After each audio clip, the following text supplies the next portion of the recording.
Hello friends, మేమైతే యాదాద్రి పక్కలే ఉన్న స్వర్ణగిరి వెంకటేశ్వర స్వాముల వారిని దర్శించుకోవడానికి మేమైతే 4 మెంబర్స్ 130 కిలోమీటర్స్ బైక్ జర్నీలో వచ్చాము. మనోళ్ళు అయితే చాలా ఎగ్జైట్మెంట్తో ఉన్నారు. ఇక్కడ చూసుకున్నట్లయితే మనకు స్టార్టింగ్లోనే స్వామివారి పాదాలు అయితే దర్శనమిస్తాయి.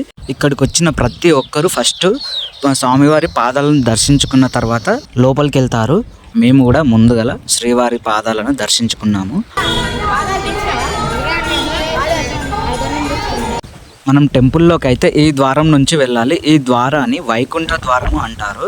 ఈ ద్వారం నుంచి అయితే మనం టెంపుల్ లోపలికి వెళ్ళాలి. ఇక్కడ స్టెప్స్ కనిపిస్తున్నాయి కదా, ఈ స్టెప్స్ మొత్తం 108 స్టెప్స్ ఉంటాయి. ఈ స్టెప్స్ ప్రత్యేకత ఏంటంటే 4 ఇంచుల హైట్ మాత్రమే ఉంటుంది. మనం కండ్లు మూసుకొని నడిస్తే కూడా జస్ట్ మనం నడుస్తున్న ఫీలింగే వస్తుంది, కానీ స్టెప్స్ ఎక్కుతున్నట్లు అనిపించదు, ఆయాసం కూడా రాదు. ఇప్పుడు మీకు మండపాలు చూపిస్తా చూడండి. ఇవి మొత్తం ఇక్కడ చూపిస్తున్నవే మండపాలు. ఈ మండపాలను దశావతార మండపాలు అంటారు. ఇవి మొత్తం 10 మండపాలు ఉంటాయి. టెంపుల్లోకి వెళ్ళగానే మనకైతే ఫస్ట్ స్టార్టింగ్లో గజస్తంభం అయితే కనిపిస్తుంది. స్వామిని దర్శించుకోవడానికి అయితే ఇక్కడి నుంచి వెళ్ళాలి. జనాలు కూడా క్యూ పద్ధతిలో వెళ్తున్నారు, చాలానే ఉన్నారు జనాలు అయితే. గుడికి వెనక భాగంలో చూస్తున్నారు కదా, ఒక ఏనుగు, ఆవులు, చిన్న చిన్న లేగదూడలు చూడడానికి అయితే ఏర్పాటు చేశారు. ఇక్కడ చూస్తున్నారు కదా, గుడికి ఎక్కడ చూసినా వెంకటేశ్వర స్వామి సింబల్స్ అయితే కనిపిస్తుంటాయి.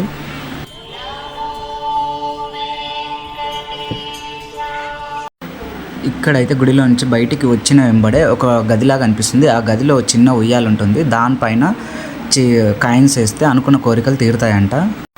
ప్రతి గుడిలోనూ కాయిన్స్ నిలబెట్టడానికి ఒక ప్లేస్ని అయితే అమరుస్తారనమాట. ఇక్కడ కూడా ఒక ప్లేస్ని అయితే అమర్చారు. జనాలకి ఎలాంటి ఇబ్బంది లేకుండా చాలా పెద్దగా అయితే అమర్చారు. మా ఫ్రెండ్స్ ఏం కోరికలు కోరుకుంటున్నారో కానీ ఒకరొకరు అయితే 5 కాయిన్స్ 6 కాయిన్స్ నిలబెడుతున్నారు. సరేలే అని అందరూ నిలబెడుతున్నారు కదా అంటని చెప్పి నేను కూడా ఒక కాయిన్ నిలబెడదామని వెళ్ళి ట్రై చేశా. కానీ మనం ఎంత ట్రై చేసినా కాయిన్ అయితే నిలబడలేదు. మనోడు ఏం కోరిక కోరుకున్నాడో కానీ చింటుగాడు గట్టి కోరికని కోరుకున్నాడు, నిలబడ్డది.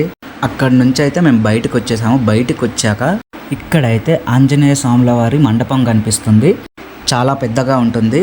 ఈ మండపం హైట్ వచ్చేసి 127 ఫీట్ అయితే ఉంటుంది. ఈ హనుమంతుని విగ్రహాన్ని ఏకశిల పైన మలిచారట. ఈ విగ్రహం వచ్చేసి 30 ఫీట్స్ ఉంటుంది. ఈ హనుమంతుడి ఫోజు కూడా ప్రపంచంలో ఎక్కడ లేని విధంగా ఉంటుంది. హనుమంతుడి విగ్రహం పక్కలే జయగంట మండపం ఉంటుంది. చూస్తురు కదా గంట ఎంత పెద్దగా ఉందో.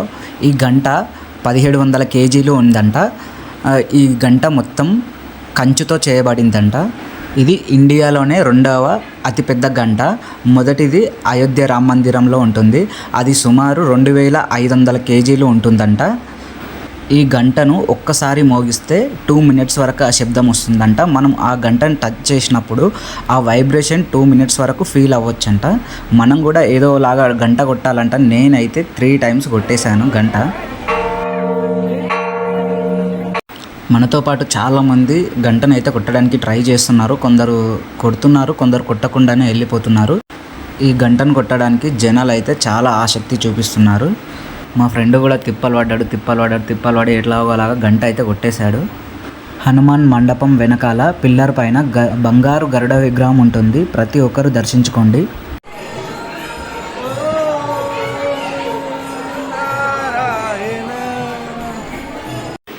ఇప్పుడైతే మనం కోనేరు దగ్గరకు వచ్చేసాము. చూస్తున్నారు కదా, లైటింగ్తో వెలిగిపోతుంది కోనేరు మొత్తం. జనాలు కూడా ఎక్కువ మొత్తంలో ఉన్నారు. కోనేరు మధ్యలో విష్ణుమూర్తి ఉంటారు. విష్ణుమూర్తిని జలనారాయణుడు అని అంటారు.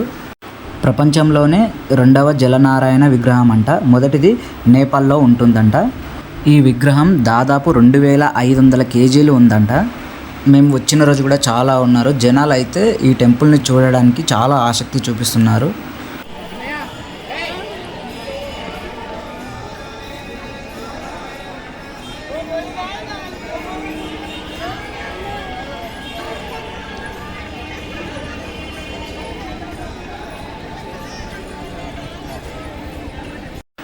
స్టెప్స్ పక్కలే గరుడ మండపం ఉంటుంది. ఈ గరుడ శిల్పాన్ని మనం వెనక సైడ్ నుంచి కూడా దర్శించుకోవచ్చు. చూడడానికి కూడా చాలా అద్భుతంగా ఉంది. చూశారు కదా ఫ్రెండ్స్, టెంపుల్ అయితే చాలా బాగుంది, చాలా ప్రశాంతంగా ఉంది. జనాలు కూడా పెద్ద ఎత్తున వస్తున్నారు. ఇంకా మీలో ఎవరైనా ఈ టెంపుల్ని చూడకపోతే ఈ వీడియో వాళ్ళకి షేర్ చేయండి. మా వీడియో మీకు నచ్చినట్లయితే ప్లీజ్ లైక్ చేయండి, షేర్ చేయండి, కామెంట్ చేయండి, సబ్స్క్రైబ్ చేయడం మర్చిపోకండి. Okay friends, bye.